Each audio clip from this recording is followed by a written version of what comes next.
Custodio. Buenas tardes, doctor presente. Gracias. Chimpen Yontop. Buenas tardes, doctor. Presente. Gracias. Buenas tardes. Chucas Sánchez. Buenas tardes, doctor. Presente. Buenas tardes. Cubas Pérez. Presente, doctor. Buenas tardes. Muy buenas tardes. Díaz Alarcón. Presente, doctor. Buenas tardes. Buenas tardes. Díaz Carranza. Caleb. Buenas tardes, doctor. Presente. Buenas tardes. Estela Flores. Buenas tardes, doctor presente.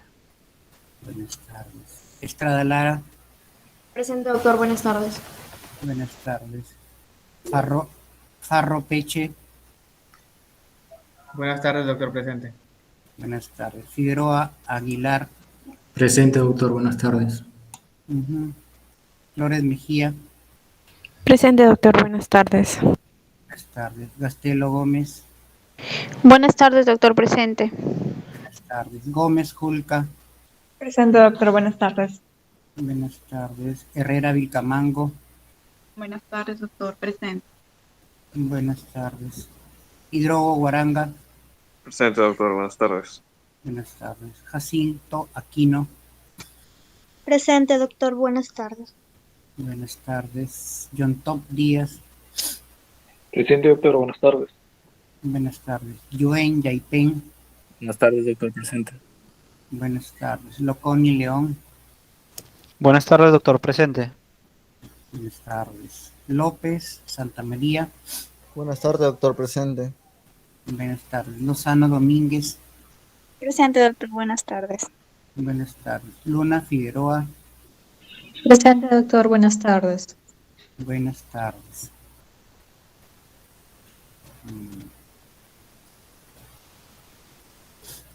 Vimos Malca Campos. Presente, doctor. Buenas tardes. Buenas tardes. Martínez Correa. Presente. Buenas tardes, doctor. Buenas tardes.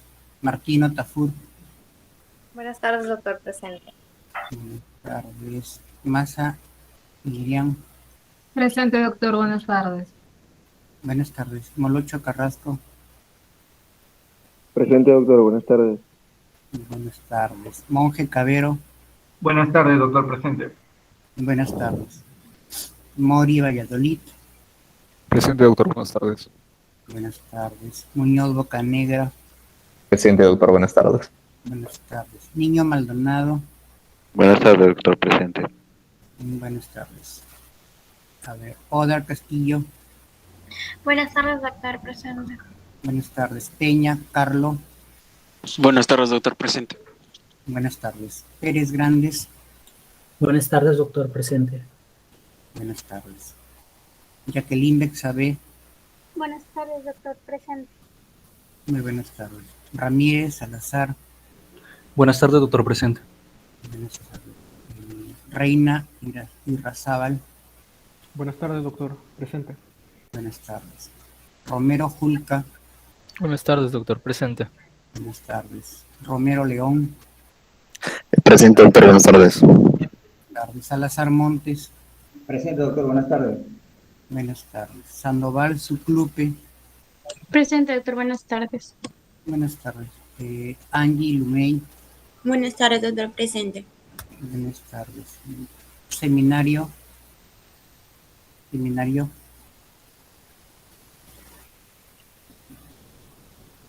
Bueno. Suclupe Lozano. Presente, doctor. Buenas tardes. ¿No está Seminario Concha en la sala, Andolí? Doctor. Presente. Buenas tardes. Hola, buenas tardes.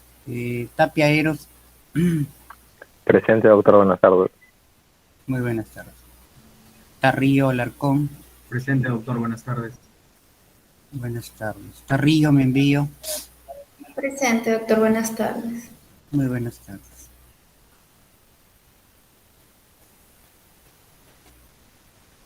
A ver. Tocto Tomapasca. Presente, doctor. Buenas tardes. Muy buenas tardes. Doris Etel. Presente. Buenas tardes. Buenas tardes. Tuyo Michero. Presente, doctor. Buenas tardes. Buenas tardes. Urdiales Castillo. Presente, doctor. Buenas tardes. Buenas tardes. Valverde Vera. Presente, doctor. Buenas tardes. Buenas tardes. Vázquez Flores. Presente, doctor. Buenas tardes. Buenas tardes. Velázquez Santa María. Presente, doctor. Buenas tardes. Buenas tardes. Villalobos Ríos. Doctor, Villalobos me escribió, me dijo que estaba teniendo problemas con su conexión, pero que va a tratar de ingresar tan pronto se le recupere. Muy bien. No hay problema. A ver. Creo que ya está grabando. Ya, ¿no? Sí, doctor. Sí, doctor. ¿Aprecian mi pantalla? Sí, se observa. Ya aprecian mi pantalla. Perfecto. Vamos a empezar la clase entonces. Creo que ya estamos en la hora. Bien. Vamos a hablar de una enfermedad que ha caminado con la historia de la humanidad, ¿no? Por eso es que el título, tratando de ser festivo, es ese de que la lepra como enfermedad milenaria. En realidad hay bastante información sobre esta enfermedad. He tratado de compilar lo más que he podido con la información que he recogido, y esta vez trataré pues en los próximos 50 minutos de compartir con ustedes lo que he revisado y la experiencia, que no es mucha, pero que al final nos ayuda en general como la parte clínica. En realidad, cuando hablamos de lepra, hay un poco de desacuerdo en cuanto a cuántos miles de años tiene esta enfermedad circulando entre nosotros, pero hay un dato de, digamos, hallazgo de material genético de esta bacteria en un esqueleto que tenía 4.000 años, ¿no? Igualmente se han encontrado restos óseos con Mycobacterium lepra, digamos, en osamentas de 1.000 años, ¿no? O sea que lo que concluye, lo que podemos apreciar es que es una enfermedad que se ha paseado por todo el mundo, ¿no? Entonces, para nosotros, en este momento, lepra significa una enfermedad tomar nota, por favor, dentro de las enfermedades tropicales desatendidas. Lepra, al igual que digamos, patologías como paracoccidiomicosis, esporotricosis, entre otras, y también todas las parasitarias que circulan en áreas tropicales, todas ellas se consideran enfermedades tropicales desatendidas. Hidatidosis, ¿no? Paragonimiosis. Y lepra está justo dentro de ese grupo. Justo lepra es igual a pobreza, ¿no? Escasos accesos a recursos de salud. Cuando hablamos de lepra nos tenemos que, digamos, ir hasta términos como zarat, que es un término hebreo que describe, digamos, tiene una relación, una etimología en la que se habla de mancha o de descamación. Entonces, el problema es que a alguien que le detectaban o que lo tenían como leproso, prácticamente era, digamos, condenado a muerte porque ya se le alejaba como ser un ser impuro, ¿no?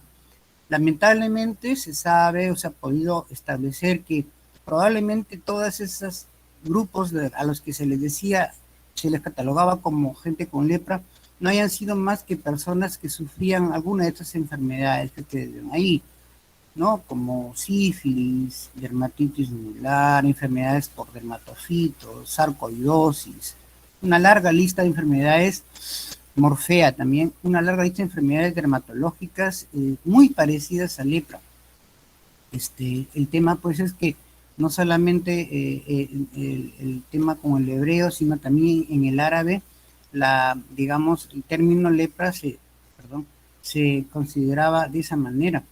Y si uno ve pues una lesión como esta, o uno dice pitiriasis alba, ¿no? En dermatología nos enseñaron que si el paciente tiene este prototipo y tiene lesiones así hipopigmentadas, ¿no? Despigmentadas, áreas despigmentadas, uno dice pues esto es una pitiriasis alba, ¿no? Blanca, una lesión blanca, o tal vez hasta una pitiriasis versicolor o versicolor. El tema es que cuando uno ve una lesión dermatológica, en el tema de lepra, no solamente es la lesión dermatológica, sino tomar nota, la lesión o la pérdida de sensibilidad, como ustedes seguramente ya están leyendo en cuanto a lepra. Entonces, el tema con lepra es la estigmatización. Hasta los años 90, por ejemplo, en el Japón era obligado que esas personas estuvieran muy lejos de las ciudades. Se les destinaba a un lugar donde no se les dejaba salir. No fue hasta el año 43, 1943, cuando pudieron establecer la eficacia de la diaminodifenilsulfona o también dapsona, diaminodifenilsulfona. Entonces, cuando ya empezó a utilizarse como monoterapia, dapsona, empezó a surgir efecto, pero con el tiempo surgieron cepas resistentes. Por eso es que desde el 82, 83, tomar nota, la OMS ha establecido una terapia de multidrogas, ¿no? Con eso ya, hablando de tomar nota, dapsona, clofazimina, rifampicina, el trío de las drogas utilizadas en lepra, dapsona, clofazimina, rifampicina. Pero la más importante, alrededor de la que gira todo el tratamiento de lepra, es la dapsona. Entonces, sin embargo, a la fecha, esta terapia triple, no es que haya una cepa que sea resistente a las tres al mismo tiempo, pero hay cepas que son resistentes a la rifampicina o rifampicina dapsona.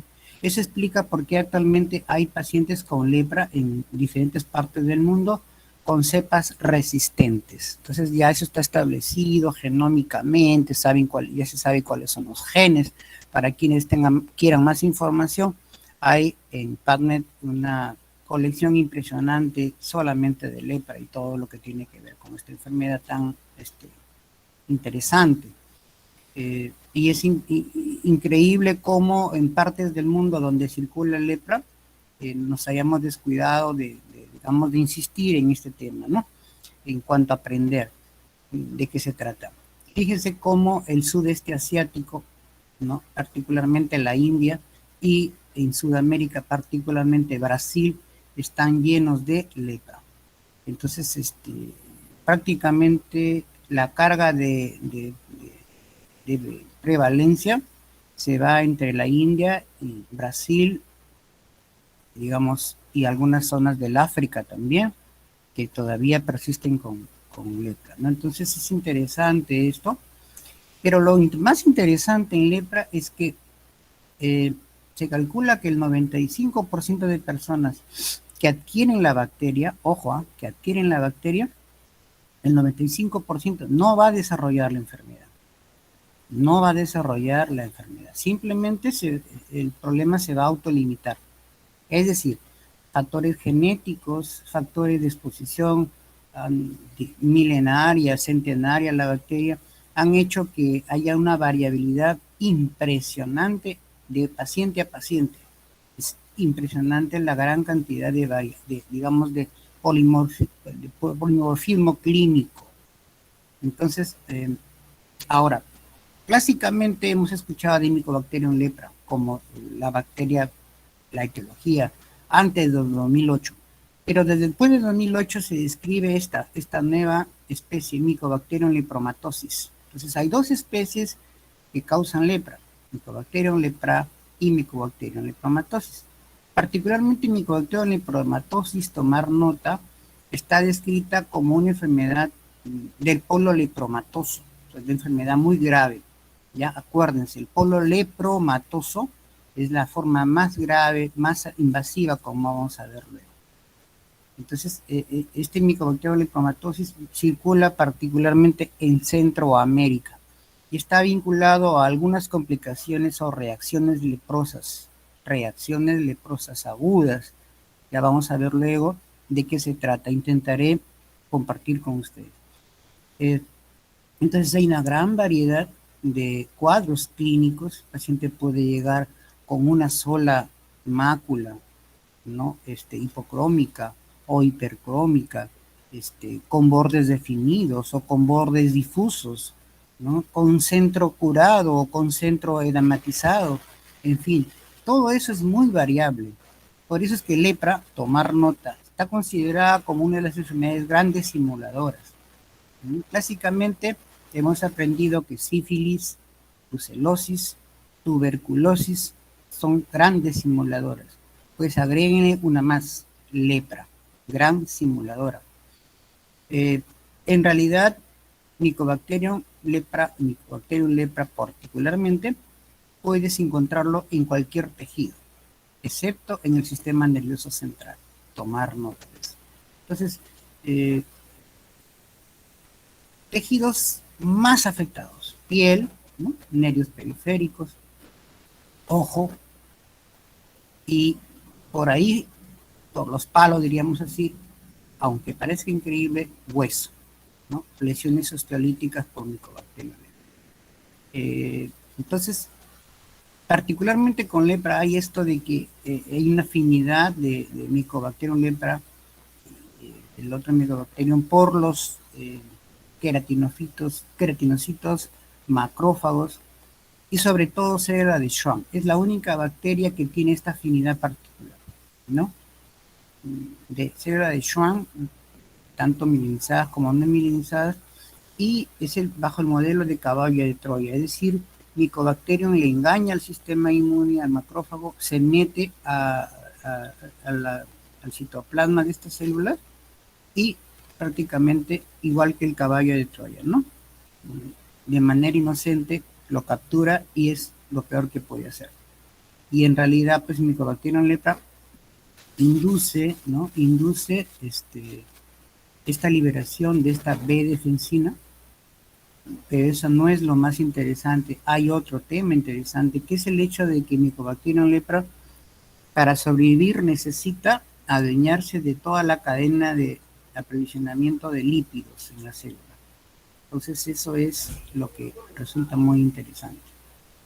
El otro tema, pues como ya les dije, la afinidad por célula de Schwann, y esto se logra a través de la afinidad por la alfa-2 laminina, ¿no?, en la lamina basal de esta célula, y otros receptores ubicados en la superficie de la célula, ¿no?, que capta o que se pone en contacto con Mycobacterium lepra. Eso es lo interesante. Recuérdenlo: macrófagos y histocitos por un lado y célula de Schwann, ¿no?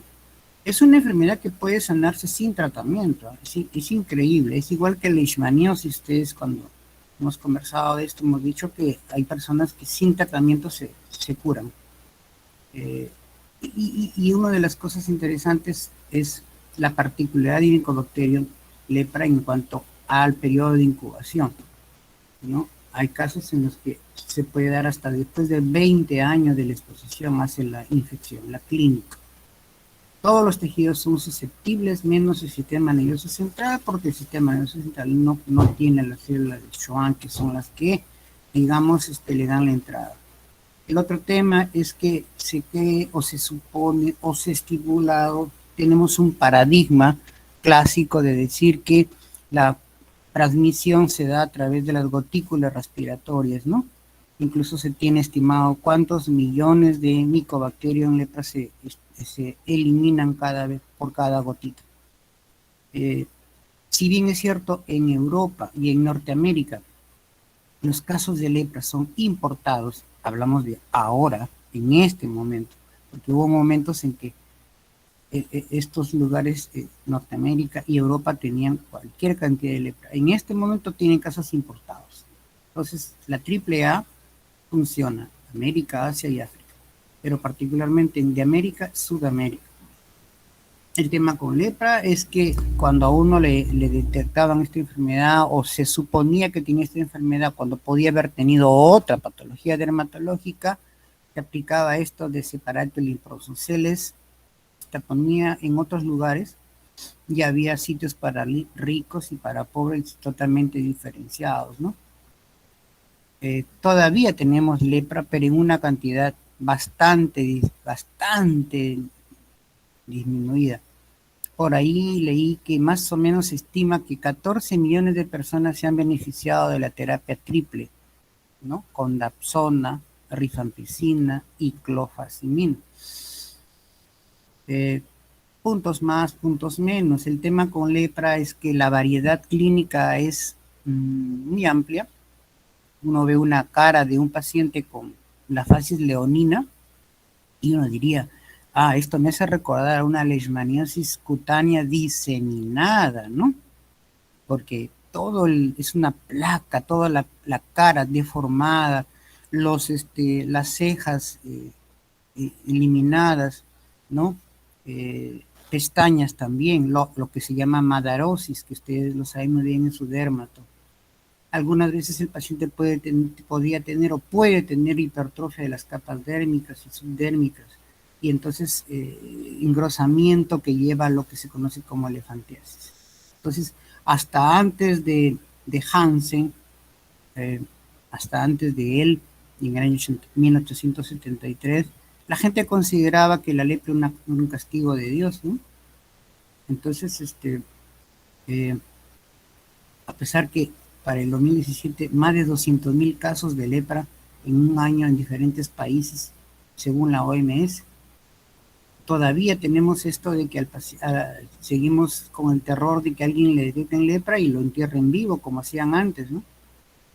Es una enfermedad cuya etiología es muy peculiar, aparte del periodo de incubación muy largo, que va pues hasta 20 años, un promedio de 5 a 10 años. En realidad es la más lenta, la fisión binaria se da en 12 a 14 días, tomar nota, ¿no? Entonces miren, comparado con 24 horas que demora el Mycobacterium tuberculosis. En 14 días de lo que demora dividirse a un Mycobacterium lepra a solamente 24 horas de un Mycobacterium tuberculosis. Entonces, en niños es particular la lepra, particularmente se le detecta como lepra indeterminada, infantil, a veces eso se cura solo. Esa es una de las, digamos, ventajas, si se quiere, ¿no? Porque pese a que la gente viva sin nada en zonas de alta pobreza, tanto en Sudamérica como en la India, donde hay la mayor cantidad de casos reportados, pese a esa cantidad de hacinamiento no hay tanta transmisibilidad, ¿no? Ese era todo un misterio antes, ¿no? Entonces esa particularidad de hacer por qué unos hacen clínica y por qué otros no, a pesar de que tenían el Mycobacterium en su cuerpo, en su secreción respiratoria,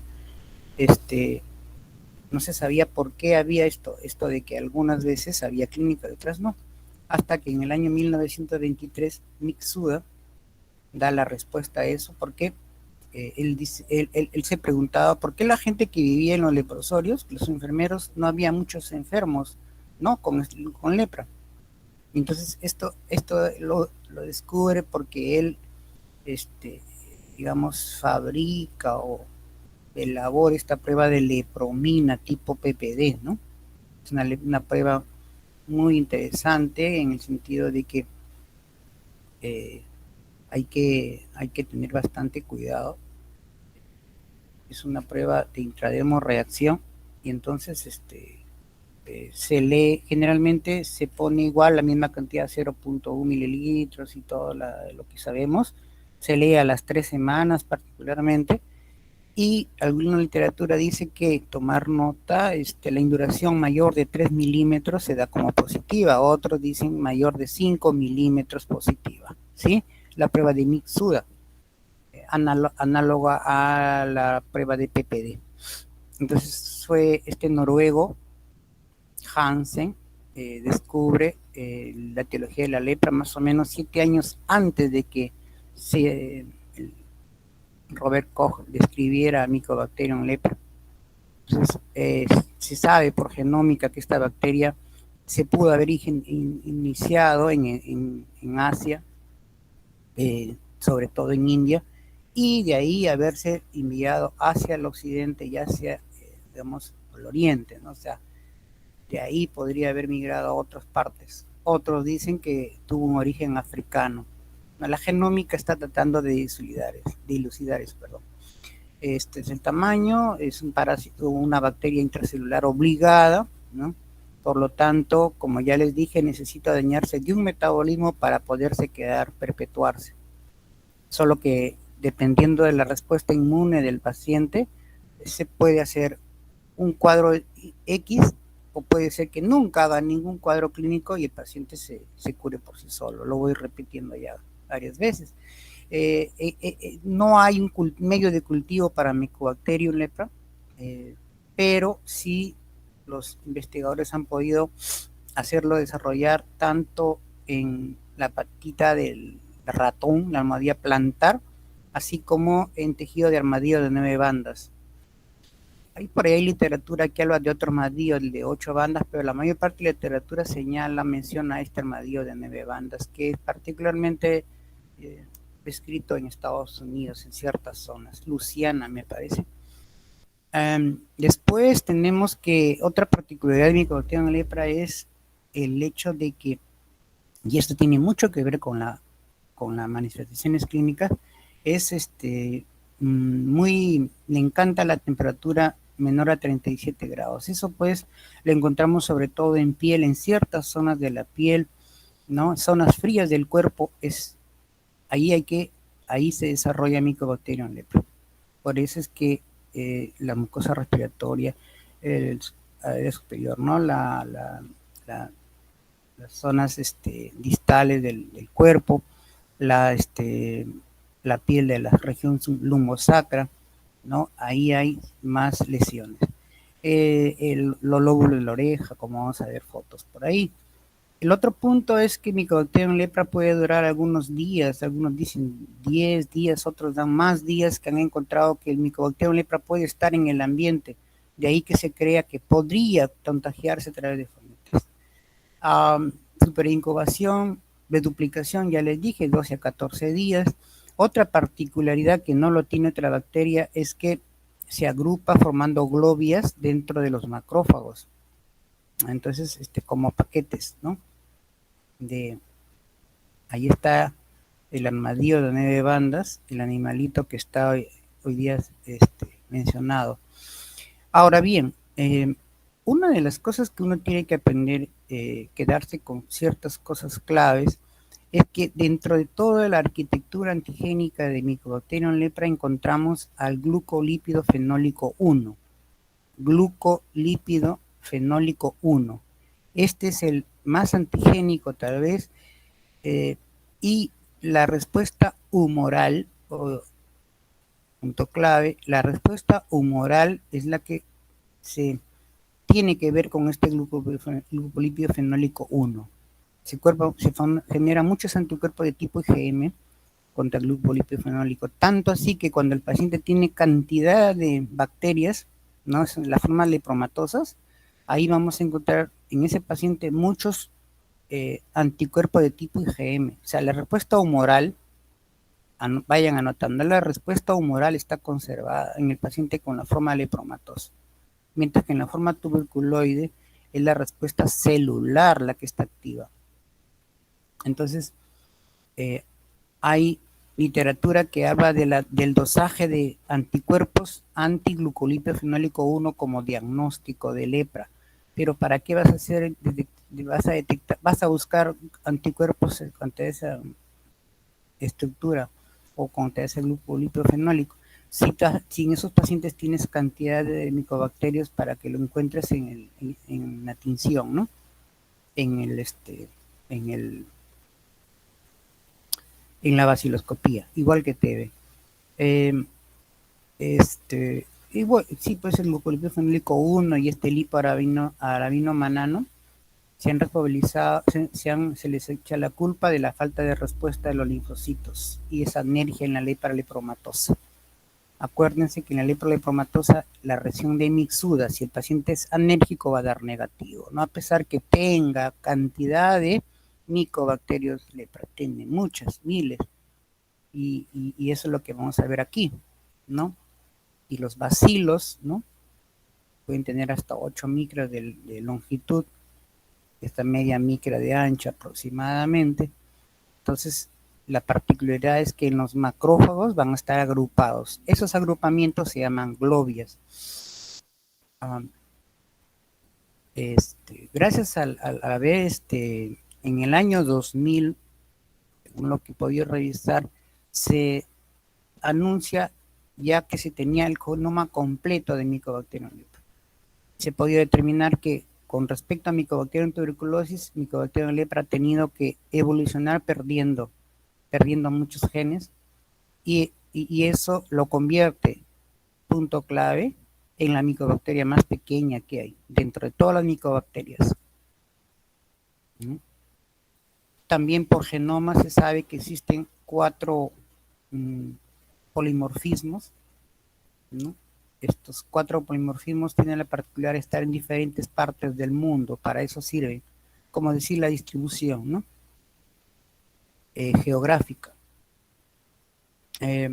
Como ya les dije, una de las, a pesar que ahora hay ya cepas resistentes a medicamentos antileprosos, todavía pues se puede utilizar la terapia triple en esos pacientes que están con lepra, incluso en la pausa bacilar, que es con pocos bacilos o no hay bacilos y con una respuesta inmune adecuada, se puede el paciente recibir solamente 2 drogas, ¿no? Este es el reporte de Indonesia con cepas resistentes a Dapsona, ¿no? A pesar de eso, Dapsona todavía se considera como la piedra angular del tratamiento, a pesar de eso, ¿no? Se han encontrado mutaciones puntuales que explican la resistencia a Dapsona. Lepra no distingue ni género ni edad, no solo que pasa que en niños la enfermedad es muy leve, incluso es autolimitada. Como ya les dije, solo el 5% de los que se exponen a Mycobacterium lepra terminan haciendo la infección, y toda la clínica depende de la inmunidad previa a la infección, ¿no? Naturalmente, quienes están dentro del grupo familiar tienen mayor posibilidad de infectarse. Miren, pero este estudio o este dato que hay, que en la lepra conyugal existe solamente el 30% de coger lepra aún viviendo bajo el mismo techo. Miren esta foto, quedarse con esta imagen de un paciente con una facies leonina. Miren cómo la enfermedad ha infiltrado la piel, pero puede incluso hacer que vaya toda su piel infiltrada, como pasa en la leishmaniosis. Esta misma imagen, ¿no? Solo que aquí el paciente no tiene cejas, si se dan cuenta, no tiene pestañas particularmente. Este signo, que ustedes lo conocen como madarosis, y así se llama, es el signo oftalmológico más común en lepra. Es el signo oftalmológico más común en lepra. Y el signo musculoesquelético, que es muy peculiar en lepra, la afectación musculoesquelética se da así. Se dan cuenta que este paciente ha perdido falanges, puede perder incluso todo el dedo por osteólisis, o porque el paciente, como pierde la sensibilidad, entonces se infecta cada rato, hace osteomielitis y va perdiendo. Entonces, me parece que lepra es, a ver si lo revisan, la causa más común de amputación no traumática, o sea, de todas las amputaciones no traumáticas, lepra. Tú ves una imagen así, de una persona que perdió falanges y ya está, al toque. Viene de una zona donde hay lepra, definitivamente eso, ahí hay que estudiar con bastante cuidado, ¿no? Ese es un signo que se la pone fácil a uno, pero eso no sucede siempre. Entonces,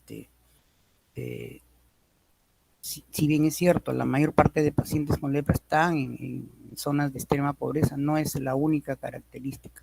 Lo que sí está catalogado es que lepra circula sobre todo en estas zonas tropicales y subtropicales, y recuerden que el Perú es un país enteramente tropical, pero particularmente la zona de selva tiene más casos, obviamente. Pacientes con menos acceso a servicios de salud. Ahí ven cómo Brasil se llena de todas las medallas, ¿no? India y Brasil, la mayor parte del mundo. Entonces, la cantidad de lepra en el mundo es más concentrada en India, en Indonesia, algunas zonas de África y particularmente Brasil, de Sudamérica. En Estados Unidos, pues llegó porque los inmigrantes trajeron lepra a Estados Unidos. O sea, que Estados Unidos es el crisol de razas no estoy muy seguro si sea el más grande del mundo, ¿no? Donde hay pues de todo, ¿no? Han llegado a trabajar, ¿no? Han llegado inmigrantes, entonces ellos han llevado lepra a los Estados Unidos. Lo otro es que también en las zonas de México hay lepra, ¿no? Si comparamos entre hombre y mujer, el hombre adulto en término medio, los 20, 30 años, promedio es el grupo de más afectados, varones, adultos. Entonces, si alguien hace lepra a esa edad, en toda la etapa productiva, si ya es pobre, pues ahora será extremadamente pobre, ¿no? Ya definitivamente ese es el punto que hay que analizar. El término de lepra, un poco para irnos hacia la historia, como ya les dije, viene del término lepis, que va por la etimología de decir escama o costra, altamente estigmatizante. Ahí repasamos nuevamente las zonas endémicas. Sigue siendo una enfermedad muy agresiva, estigmatizante, genera más pobreza, ¿no? Entonces, si hablamos del África occidental, del África subsahariana, imagínense donde todas las pestes y plagas, si quieres, han llegado ahí, ¿no? En realidad, un castigo más, si se quiere, no hay que verlo así, obviamente, pero es un flagelo más, ¿no? Cuando han seguido por genomas, como la migración de esclavos trajo lepra a América, y lo mismo los portugueses metieron al Brasil a través de gente que venía del África, esclavos, y en Norteamérica pues por los españoles, y luego por gente de Europa y de Asia. Un poco para repasar lo que ha pasado en el Perú, miren este anuncio, es en realidad muy interesante tener en cuenta que el doctor Hugo Pechetto fue un pionero en el estudio de lepra en el Perú. Gracias a él funcionaron los leprosorios. Se dedicó a lepra y prácticamente, fíjense, en el año 61. ¿ya? Entonces, ya pues 60 años más antes, hace 60 años, él escribió su tesis doctoral acerca de lepra. Se dedicó a eso, ¿no? Él se dedicó a esta enfermedad. Fíjense cómo nos tenemos que quedar con esta imagen de una gente, mire, amputados, no se dan cuenta aquí, no tiene, los dedos están incompletos, se perdió falange, lo mismo en las manos, ¿no? Entonces son personas con mucha pobreza, y miren esta imagen aquí hacia su derecha, las amputaciones, ¿no? Esta imagen debe quedarse con nosotros para poder tener una idea de hacia dónde va la lepra. Nuevamente, piel, nervio periférico, ¿no? El polo anterior del ojo, ¿ya? Y el sistema músculo-esquelético, hueso y luego músculo, en ese orden. Entonces, el doctor Pech estudió mucho esto, estudió acerca del origen brasileño de las cepas, se dio cuenta que justamente el auge del caucho empezó a traer más casos de lepra y describió los primeros casos en la selva. Él refiere muy bien en su tesis doctoral todo esto, ¿no? Y gracias a su trabajo se crearon los primeros leprosorios. El otro pionero fue el papá de Pedro Pablo Kuczynski, el doctor Maxim Kuczynski. Él trabajó en Iquitos, a orilla de los ríos, particularmente en algunas tribus, ¿no? Peche en Andahuaylas, ¿no? Si bien en costa no ha habido, digamos, una cantidad muy significativa de casos, sí en la región andina, sí en la selva, sí en la región andina, insisto, sí en la selva, ¿sí? Esa es la demografía de lepra en el Perú, hay que tomarla en cuenta, particularmente en San Martín, Amazonas, Iquitos y Ucayali. Entonces esto es un poco la historia, ¿no? Y esta diapositiva una de las diapositivas centrales, me parece, en este intento de compartir con ustedes, es esto, que es la demografía de lepra en el Perú. Siempre tomar en cuenta que estos pacientes que vienen de estas zonas tienen mayor riesgo de que al estudiarlos, ¿no? Y ojo, no van a venir pues con un cuadro bien cantado de dermatológico. No es así, no sabe que pueden venir con diferentes procesos, ¿no? El único reservorio es otro humano, ¿no? Y aún si fuera por fomites de transmisión, pues eso viene de secreción humana, ¿no? Pacientes que tienen la lepra lepromatosa van a tener muchos bacilos, como si fuera una tuberculosis miliar, digamos así por analogía en lepra, y con prueba negativa, mixuda negativa.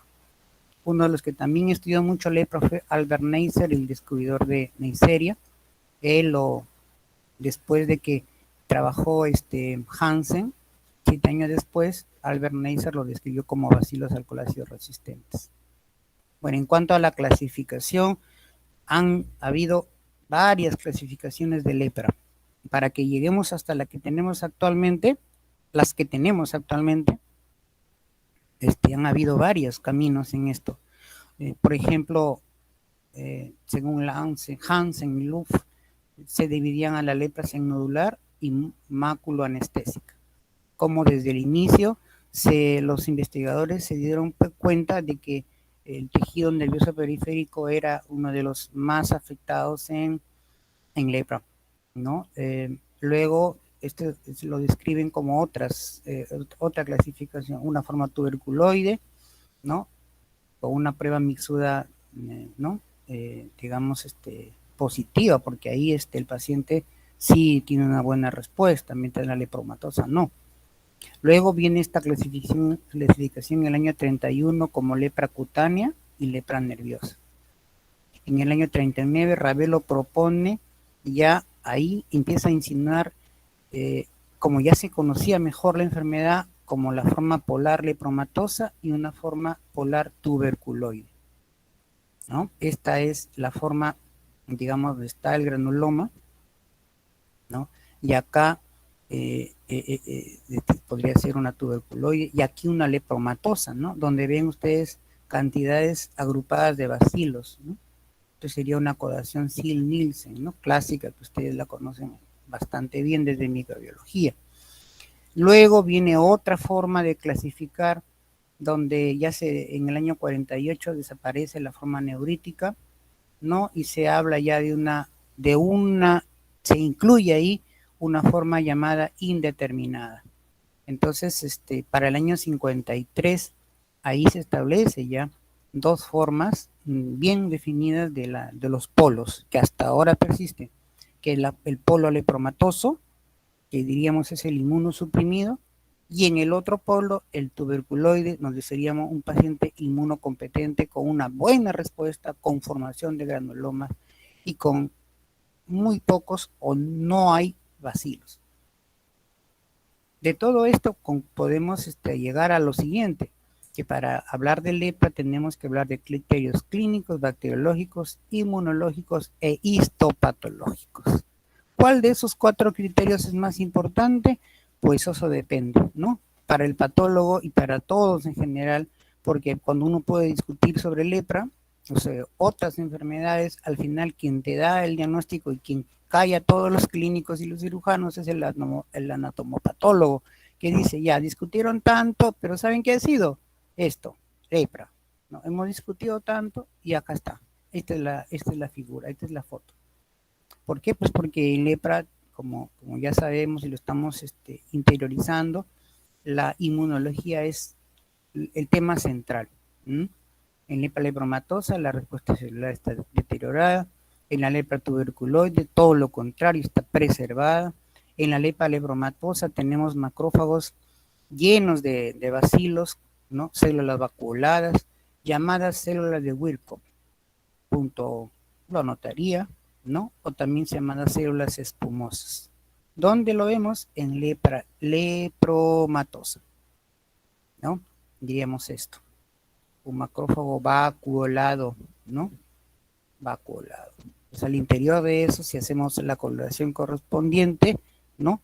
Claro, con HE no se va a ver, pero con una sin Nielsen sí se va a ver, ¿no? Ahí sí podemos hacer. Por eso es que este detalle siempre lo tenemos que recordar. Cuando uno estudia un caso donde la clínica sugiere, presume una determinada etiología, pero no tiene la seguridad, entonces hay que hacer todas las coloraciones posibles. Si uno piensa en hongos, tiene que hacer una coloración mínima, una coloración argéntica, ¿no? Porque si no, no va a haber nada. Enganche con HE no lo va a haber. Y si uno piensa en lepra o tuberculosis, naturalmente tiene que haber una coloración sin Nielsen o mínimo una coloración 5 Faraco, ¿no? Entonces en la tuberculoide hay esto, la patología, que es un granuloma. En la lepromatosa hay inmunodeficiencia, ¿no? Entonces, el otro detalle, punto clave, es que en la lepromatosa predominan los linfocitos T helper 2, y entonces, ¿qué vas a ver ahí? La interleuquina 4, la interleuquina 5 y la interleuquina 10. Mientras que en el polo tuberculoide es una respuesta tipo helper 1, y entonces ahí son otras la interleuquina 2, y bueno, ahí viene el interferón gamma, ¿no? Entonces ahí tiene los granulomas, ¿no? Entonces lo que te da el diagnóstico de la histopatología, quien se luce realmente es el histopatólogo, el anatomopatólogo, o el patólogo dermatólogo, ¿no? Por ejemplo, puedo citar a un grande de la dermatopatología en el Perú, Francisco Brago Pucho, un médico de Caetano Heredia, ¿no? Conocidísimo, un referente en la dermatopatología. Aquel que quiera aprender dermatopatología tiene que buscar al doctor Bravo, porque es uno de los top en el Perú, en esta subespecialidad. Ya hemos hablado del tipo de incubación, hemos dicho de la clínica. En la lepra lepromatosa hay como una forma tumoral muy suculenta, muy amplia, muy engrosada, edematizada, ¿no? En lepra hay otra particularidad. Se ubica la enfermedad en las zonas frías, en los pabellones auriculares. A diferencia de sífilis, que es otra gran simuladora, que agarra palmas y plantas, sífilis agarra palmas y plantas, lepra, que tiene una expresión dermatológica exquisita, es muy raro que esté en palmas y plantas. La notaría también este detalle. Ya vamos a hablar de la facies leonina, ¿no? Y acá está el pabellón auricular, miren los granulomas, los lepromas, ¿no? Esta es una forma lepromatosa clásica, ¿no? Una lepra lepromatosa, tumoral, ¿no? Así. Uno puede tomar muestra casi una vez de la escopía, toma hace una punción, toma linfa, ¿no? Y coloreas y a buscar bacilos, ¿no? Esta es la otra forma digamos, esta es otra expresión catastrófica de lepromatosa, donde el hueso prácticamente es reabsorbido. Es una lesión osteolítica, se va destruyendo los maxilares. El paciente pierde esa anatomía, una distorsión de su anatomía. Pues bien, ¿de dónde viene o dónde ha estado en los últimos 20 años? En zona de selva, Rodríguez de Mendoza, Iquitos, Ucayali, ¿no? Bien, piensa en lepra. Entonces he preparado esta diapositiva tratando de resumir un poco la literatura, de lo que podemos inferir, es todas estas posibilidades de presentación en estos escenarios de fiebre prolongada, pues cuadros sépticos, que incluso ustedes saben que hay pacientes con tuberculosis que cuando tú los recibes parecen un cuadro séptico bacteriano común, ¿no? Un paciente si tú no haces un fondo de hoja, un paciente con fiebre o con hepatosplenomegalia, no has hecho un examen completo, entonces tienes que buscar los granulomas, tienes que buscar el compromiso de uvea, ¿no? Los tuberculomas, coroideos, en fin. Entonces siempre hay que mirar eso. Lesiones destructivas de mucosa respiratoria, siempre podría haber fiebre o no, podría haber un síndrome consuntivo, un hepatospleno, o solamente hepatomegalia, o solo esplenomegalia, en fin, Miren, esta es una lepra muy poco, digamos, se puede decir muy poco expresiva, ¿no? Donde hay, pues, si no lo ves, hay que palpar los nódulos, ¿no? Las zonas infiltradas. Entonces, en lepra lepromatosa, que es una forma muy exquisita, donde hay, pues, un compromiso dermatológico muy marcado a veces, particularmente en esta forma que se llama de luz y la tapí, ¿no? Es una forma que se ve en Centroamérica, descrita en México y países de Centroamérica. Entonces ahí vamos a encontrar otros países de Centroamérica, ahí vamos a encontrar esta forma muy destructiva, ¿no? Se caen las pestañas, la madarosis, la afectación de mucosas, y este compromiso tan severo, miren, con esta forma de luz y la tapí, donde puede haber compromiso de la mucosa respiratoria con congestión nasal, puede haber una destrucción del septo nasal, puede haber compromisos oftalmológicos como la queratitis o compromisos uveales que llevan a glaucomas, cataratas también, iridociclitis, también puede haber formas con dacriocistitis, puede que pueden haber pacientes con ginecomastia o pacientes con esterilidad secundaria cuando lepra se ha metido, pues, al tejido testicular. Entonces, siempre hay que buscar en la histopatología esta célula de Wirkow o células de lepra, ¿no? En la lepra lepromatosa no hay células gigantes. Bien grandecito ahí, para poderlo recordar por tercera vez, una coloración, ¿no?, clásica, donde vemos a los agrupamientos de los bacilos formando globias. La única bacteria que puede hacer esto, clásicamente puede haber otros pacientes que tengan esta esclerótica azul. Si pensamos en tuberculosis, ¿no?, las micobacterias tienen en particularidad, cuando el paciente está inmunosuprimido, simplemente lo invaden sin pedirle permiso. Entonces hacen unas formas miliares, pueden recuperar unos bacilos de diferentes fluidos, ¿no? Incluso al hacer las necropsias en las vísceras, esos pacientes llegan hasta un fenómeno grave que es el fenómeno de Lucio, que vamos a ver luego. Otro detalle, lepra se puede presentar como insuficiencia renal crónica por amiloidosis secundaria. Acuérdense que el paciente con amiloidosis o amiloidosis inducida por otras patologías, y en eso incluye lepra, tienen que ser bien estudiados, ¿no? A menudo nos quedamos con el síndrome de insuficiencia renal crónica, comenzamos a dializar al paciente y luego el paciente viene con otra clínica, con infiltrado en el ojo, con compromiso cutáneo, nervioso o tumoral, como este paciente, ¿no? Estos lepromas en toda la piel, que no hay que confundirlo con la forma dermatológica diseminada, donde toda la piel está infiltrada, ¿no? Aquí hablamos de tumores, por ejemplo aquí de placas. En la lepra lepromatosa los bordes a menudo están difusos, mientras que en la lepra tuberculoide los bordes son bien definidos. Lo apuntaría también. Lo otro es que entre la tuberculoide y la lepromatosa está lo siguiente, que en la lepromatosa hay esta simetría, ¿no? Ambos hemicuerpos están tomados. En la tuberculoide no. En la tuberculoide hay asimetría. En la tuberculoide hay la cuádruple A. A ver si me acuerdo.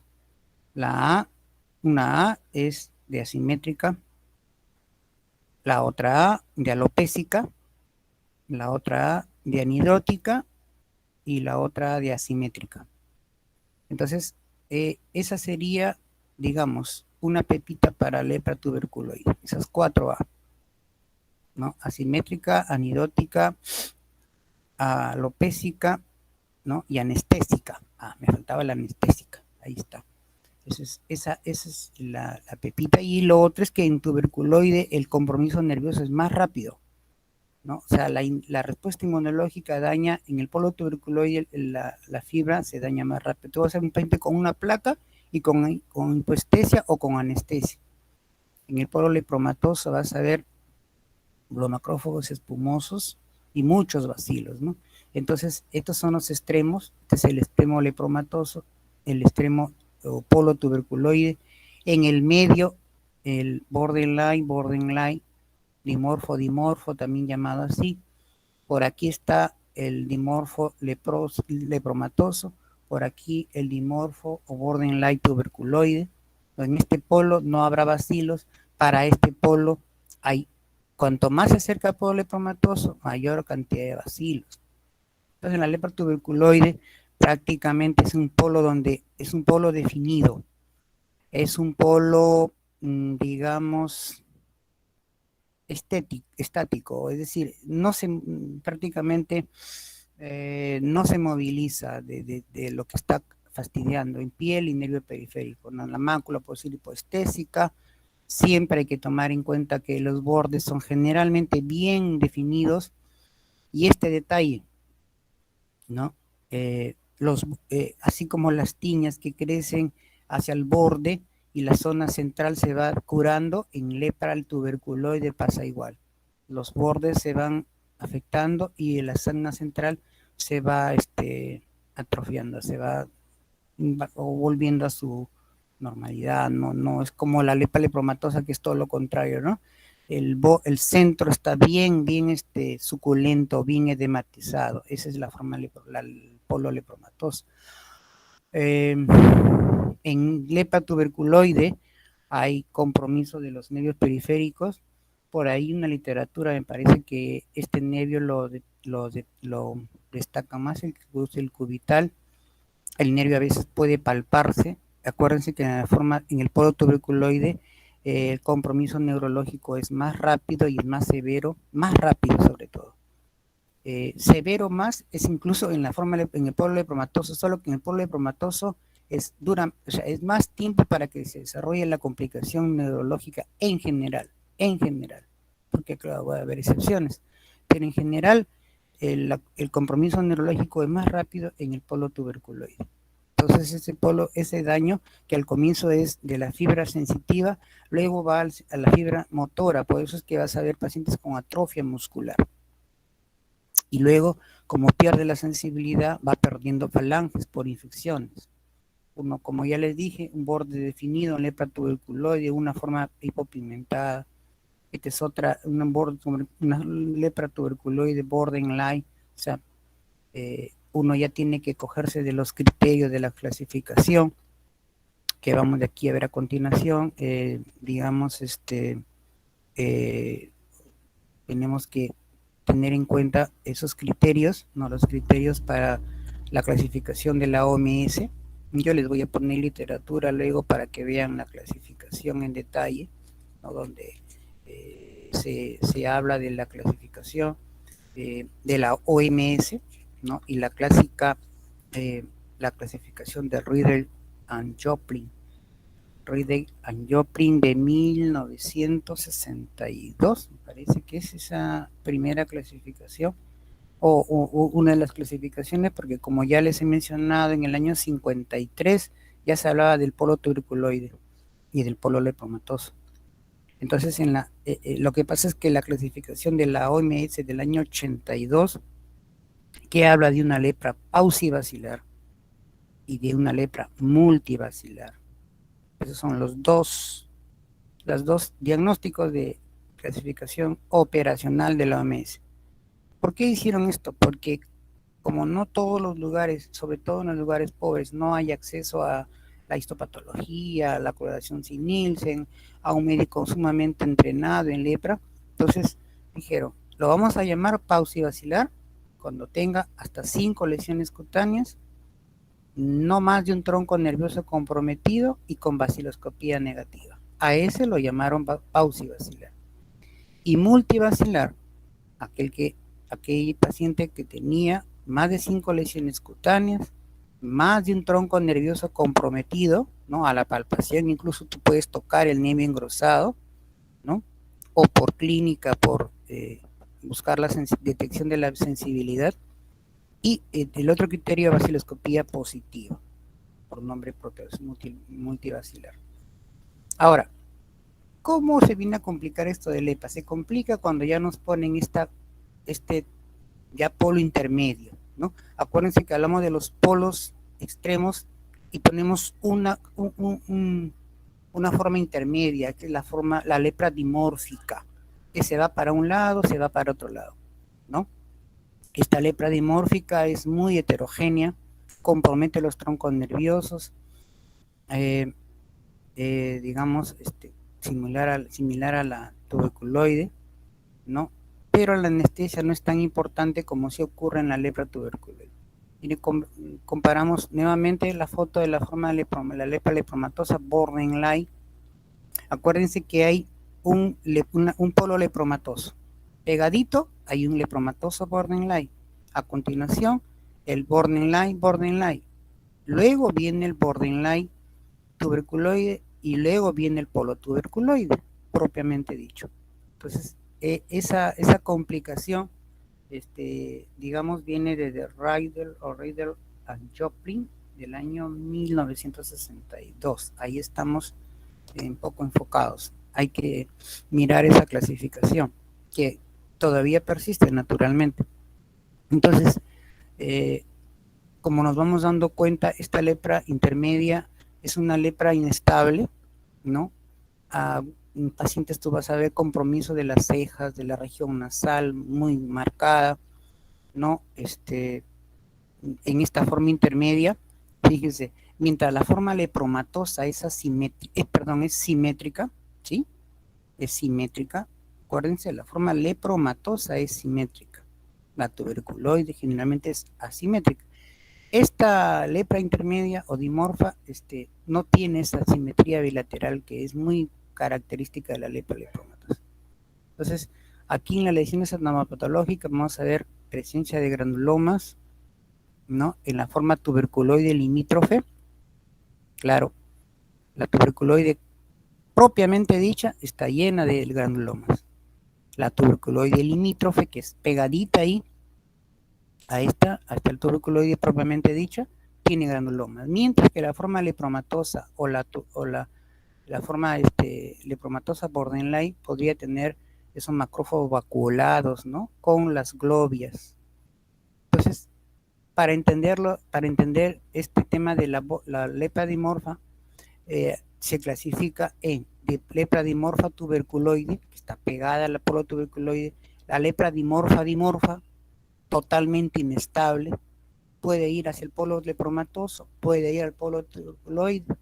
Luego tienes la lepra dimorfo lepromatosa pegadita al polo lepromatoso, ¿no? Esta forma, o sea, la lepra dimorfa y también la forma lepromatosa se le conoce como lepra multivacilar. ¿Correcto? Quedémonos con ese concepto. De nuevo, en la lepra multivacilar de la OMS, ¿ya? Para ponerlo en contexto, para poder unir, digamos, la Riedel and Joplin, ponerla en similar a la clasificación de la OMS, diríamos así: la lepra multivacilar incluiría, la lepra multivacilar que corresponde a la clasificación de la OMS incluiría 2 puntos: a la dimorfa lepromatosa y a la lepromatosa propiamente dicho. Mientras que la lepra paucivacilar de la OMS incluiría ahí un bolsón ahí, ¿de quiénes? De los que tienen la forma intermedia o dimorfa tuberculoide, ¿ya? Y la tuberculoide, digamos propiamente dicho, la intermedia y la limítrofe, están ahí. Pero más que todo la borderline tuberculoide y la tuberculoide. Esa es la que diríamos corresponde a la forma paucivacilar. Ya dije que las formas dimorfas o limítrofes son completamente inestables. Según la literatura, se van más hacia el polo lepromatoso, sobre todo en el paciente pues, que ya tiene una predisposición genética, inmunológica o inmunogenética a hacer un compromiso muy grande.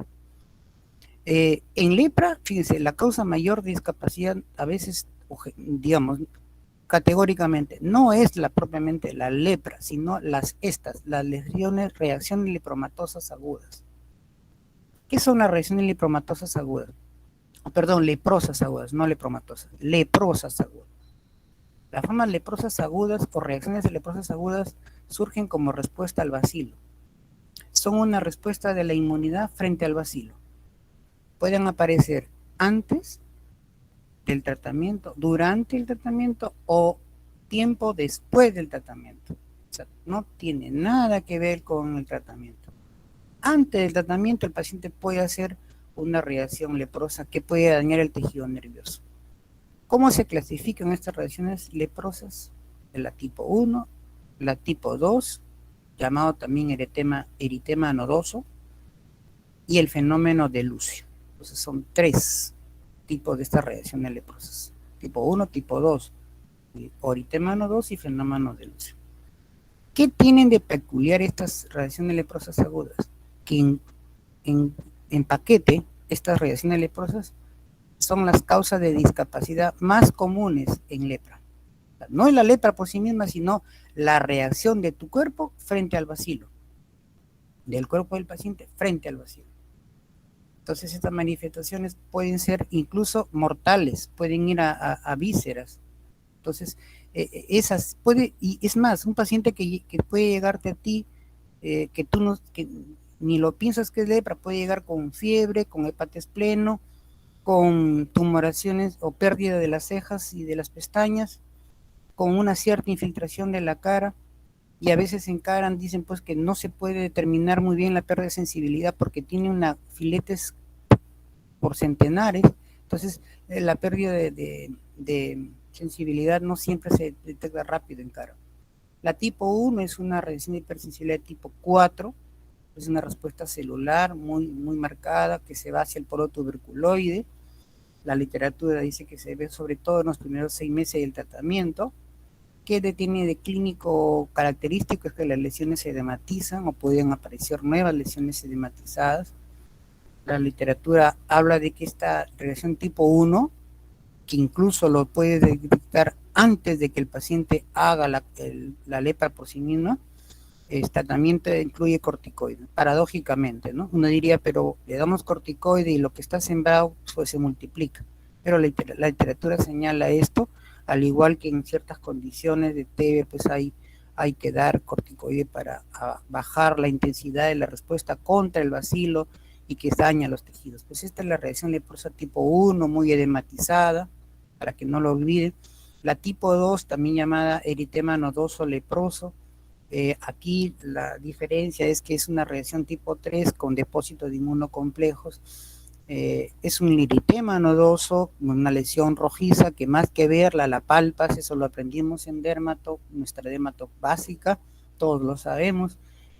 A veces el eritema puede ser multiforme, no necesariamente rojo, no como caliente como siempre lo vemos. Pues siempre entre todo eritema nodoso de un paciente que viene o ha estado en zona amazónica o de las zonas de sierra donde hay lepra, pues uno tiene que pensarla, ¿no? Cajamarca tiene zonas de lepra, entonces siempre uno tiene que pensar. Siempre recibimos pacientes de esa zona. ¿Cuál es la droga de elección? Esta droga teratogénica llamada talidomida, que nosotros en nuestra embriología lo asociamos a la amelias o meromelias, ¿no? Este es el eritema nodoso leproso, uno no puede tener la seguridad que sea lepra esto. La tercera es el fenómeno de Lucio, donde la lesión ya es endotelial, donde es la arteritis, ¿no? Una lesión vascular clásica que termina en vasculitis, infartos, y eso pues ocasiona una lesión tisular profunda, ¿no? El paciente puede llegar con lesiones que podrían simular una insuficiencia venosa crónica, una cosa así, no marcadas, con lesiones donde en este fenómeno de Lucio, a diferencia de las 2 primeras que les he mencionado, donde hay un tratamiento bien contundente, bien diferenciado, aunque en la tipo 1, por ejemplo, donde el nervio, acuérdense, en la tipo 1 el nervio se ve atrapado, entonces a veces el corticoide no logra, digamos, liberar al nervio, entonces a veces el cirujano tiene que entrar, liberar al nervio para que no siga teniendo clínica el paciente, ¿no? Esas neuropatías, esas neuralgias muy marcadas con nuestro paciente, ¿no? Aquí en el fenómeno de Lucio, el tratamiento puede incluir corticoides, antibióticos, ¿no? Este fenómeno de Lucio se detecta o se describe mucho en este Mycobacterium lepromatosus. ¿Se acuerdan que les hablé? El segundo agente etiológico de lepra, donde se ve, recuerda, asocia el fenómeno de Lucio a la forma Lucio Latapí, ¿no? Que es una lepra lepromatosa, donde el paciente tiene una infección miliar, por decirlo de alguna manera, donde encuentras muchos bacilos alcoholáceos resistentes con lesiones isquémicas, epidérmicas, con vasculitis, ¿no? Digamos, en esta reacción no existe la respuesta a la talidomida. Aquí vemos un fenómeno de Lucio, miren, lesiones vasculíticas, pues, ¿no? Clásicas, ¿no ve esto? Son sobreinfectadas, lógicamente estos pacientes van a tener osteomielitis con el tiempo. Esta es otra foto de una lesión, de un fenómeno de Lucio, ¿no? Ya para ir terminando, digamos, en lepra hay bastante literatura. El tratamiento ha ido cambiando con el tiempo, desde la monoterapia con dapsona, ¿no? Por mucho tiempo al paciente con lepra se le daba la dapsona de por vida en esos pacientes multivacilares, ¿no? Acuérdense, los multivacilares que incluyen, pues, el lepromatoso borderline y el pololepromatoso propiamente dicho. Entonces, en esos pacientes se les daba dapsona de por vida. Pero luego, como ya surgieron otras drogas, y aparte que hubo resistencia a la dapsona, entonces se surgieron otras drogas como esta, como clofazimina y rifampicina, droga que viene pues del tratamiento de TB, ¿no? Y de otras micobacteriosis, ¿no? Como esas micobacteriosis por Mycobacterium avium intracelular, ¿no? Que son micobacterias que entran en el paciente inmunodeficiente, como el paciente con VIH o inmunodeficiencias primarias, etc. Entonces ahí vienen de ahí, de esas enfermedades vienen estas drogas. Entonces en las pautas que dan generalmente la pauta de la OMS y las pautas que coinciden con las que se dan en Norteamérica incluyen pues de 2 a 3 fármacos en la multivacilar con estas drogas, clofazimina, ¿no? Asociado a dapsona y rifampicina. Ahora, estos esquemas, digamos, si bien son reiteradamente uniformes de la OMS, pueden cambiar de acuerdo pues a la demografía, a las cepas que se van detectando, si son resistentes o si son sensibles. De modo que en lepra tú vas a ver que el paciente puede tener recaídas. Estas recaídas se han visto en pacientes con cepas que después de haberse hecho un estudio, ¿no? Ya genómico, ya más allá de ver al bacilo en una tinción de baciloscopía, o sea, con VAR, o de una observación histopatológica, o sea, con FIFAC, con Faraco, o con Baraco, o con Nielsen en el corte del tejido. Más allá de ver eso, los investigadores estudian genómica. Entonces, en la genómica pueden detectar genes de cepas resistentes. Este es el promedio de resistencia de la mayor parte de la literatura consultada, del 8%. Todavía no se habla hasta este momento de una cepa que haya salido resistente a las 3 drogas clásicas, pero cuando al mismo tiempo, ¿no? A las 3 al mismo tiempo. Claro que hay cepas resistentes a dapsona, a otros a clofa, a otras a dapsona y rifampicina. Entonces, en esas cepas resistentes se ha incluido esquemas como minociclina, eritromicina o quinolonas, ¿no? Y hay otras dentro de las quinolonas, moxifloxacino, ofloxacino, levofloxacino, ¿no? Están incluidas dentro de los esquemas. O sea, se van, en resumen y para terminar, se van como personalizando. En cuanto a la prevención, seguramente ustedes al chequear su literatura van a encontrar propuestas como la de dar rifampicina en dosis única, el ensayo de vacunas, todavía se sigue insistiendo en encontrar una forma de prevención. En general, como ya les dije, va a depender mucho del paciente, en resumen, depende mucho del paciente, depende mucho del alto índice de sospecha que tengamos nosotros, porque el paciente puede llegar con una presentación bastante atípica o una presentación que ni la pensamos. Entonces, la procedencia del paciente, como siempre, como nos han enseñado desde siempre, en infectología, ¿no? En epidemiología de las enfermedades infecciosas, Aquí pues pesa mucho la residencia o la estancia o el vivir o el haber estado de viaje, que se yo, en un tiempo en las zonas endémicas. Doctor Sánchez, estimados estudiantes, esto sería toda mi presentación. No sé si hay algún comentario.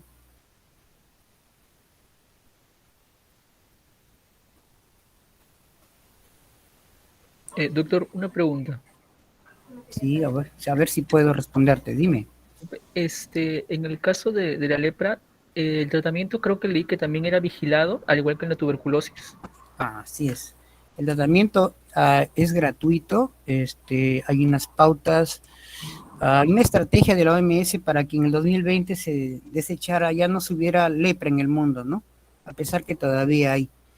Como tú dices muy bien, el tratamiento es supervisado, porque, digamos, si bien es cierto, hay ocasiones en las que hay que usar hasta 2 años, imagínate seguimiento en un paciente, y tiene que ser supervisado, porque si un paciente, ¿puede apagar tu micrófono?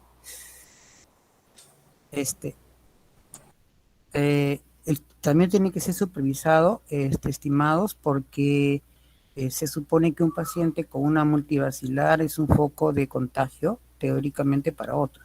Digo teóricamente porque, como ustedes han escuchado hoy día, a diferencia de lo que clásicamente hemos escuchado, de que lepra es igual a muerte segura, pues o el encontrarse con una persona con lepra definitivamente te vas a contagiar, pues eso no necesariamente es verdad, ¿no? Un paciente depende mucho de su respuesta inmunológica. Por ahí va el tema, estimados. Gracias, doctor. No, a ti las gracias. No sé si hay algún comentario del doctor Ricardo, de repente algún comentario, doctor Sánchez, los casos que se ha visto en medicina interna. Bueno, buenas tardes, gracias. Gracias. Jaime, bueno, sí hemos tenido la oportunidad de ver varios casos, sobre todo cuando estuve haciendo la rotación en Cayetano Heredia. Ahí había una unidad de lepra, centralizaba a los pacientes a nivel nacional en Cayetano, ¿no?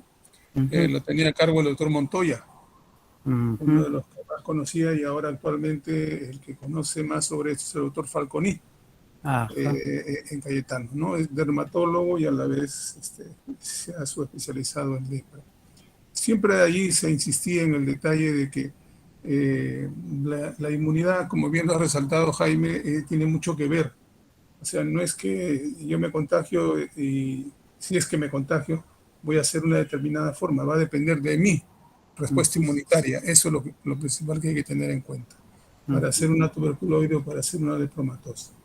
Y tener en cuenta, pues, de que lepra no es lo que se decía en la Biblia, pues, ¿no? Como bien se dijo al principio, puede haber sido la manifestación clínica de muchas enfermedades, la forma de presentarse clínicamente de muchas, y no eran lepra, ¿no? Sino eran similares, autoinmunes, neoplásicas, etcétera, ¿no? Entonces, tener en cuenta así, sospechar una lesión dérmica con hiposensibilidad, entonces, pensar hipocrómica, pensar en lepra en ese sentido, ¿no? Siempre. Ya, claro, aquel que ha visto ya, como has presentado ahora las fotos de la lepromatosa, la fase leonina, ¿quién se va a olvidar, pues, no? Sí.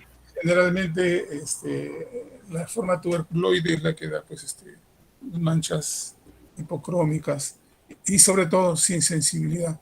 Y también a veces la pérdida de las pestañas y de las cejas, que es la malargiosis, que es otra de las cosas que tenemos que tener en cuenta. Después, lo último es tener en cuenta el detalle de la procedencia. Como siempre yo les digo a ustedes desde el principio, ¿no? Acuérdense, paciente tiene una enfermedad infecciosa, sí, ya. ¿Sospechas de eso? Sí, perfecto. ¿De dónde viene?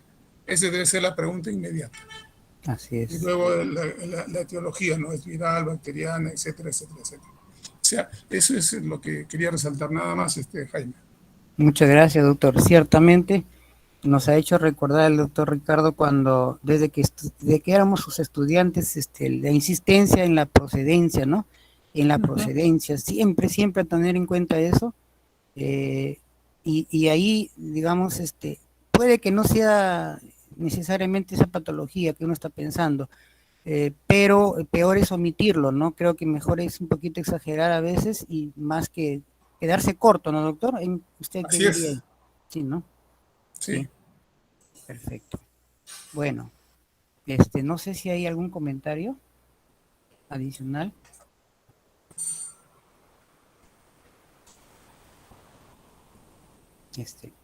Parece que no hay comentarios. Luego cuelgo la clase, doctor, y pongo también literatura para revisar. Perfecto. Gracias, Sí. maestro. Gracias, En maestro. la noche. Ya, hasta luego, gracias. Gracias, maestro. Buenas noches. Gracias, estudiantes. Hasta luego, chicos. Muchas gracias, doctores.